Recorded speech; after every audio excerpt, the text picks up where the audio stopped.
திருத்தணி முருகன் கோயிலில் சிங்கப்பூர் உள்துறை அமைச்சர் சண்முகம் சாமி தரிசனம் செய்தார். கார்த்திகை முதல் நாள் மற்றும் கிருத்திகையை ஒட்டி மூலவருக்கு சிறப்பு அபிஷேகம் செய்யப்பட்டது. இதற்காக தமிழகம் மட்டுமின்றி பல்வேறு மாநிலங்களைச் சேர்ந்தவர்கள் கோயிலில் சாமி தரிசனம் செய்தனர். அந்த வகையில் சிங்கப்பூர் உள்துறை அமைச்சரான சண்முகம் ஹெலிகாப்டர் மூலம் தனியார் கல்லூரி வளாகத்தில் இறங்கி பலத்த போலீஸ் பாதுகாப்புடன் முருகன் கோயிலுக்கு வந்தார்.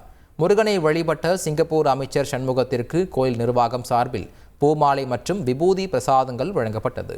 திருப்பதி சென்ற திரைப்பட இசையமைப்பாளர் தமன் VIP பிரேக் தரிசனம் மூலம் ஏழுமலையானை வழிபட்டார்.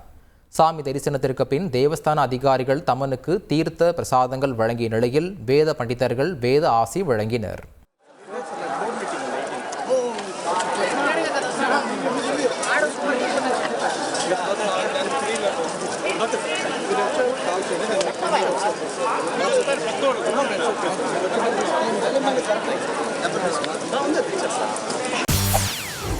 செய்திகளை உடனுக்குடன் தெரிந்து கொள்ள உடனே சப்ஸ்கிரைப் பண்ணுங்க.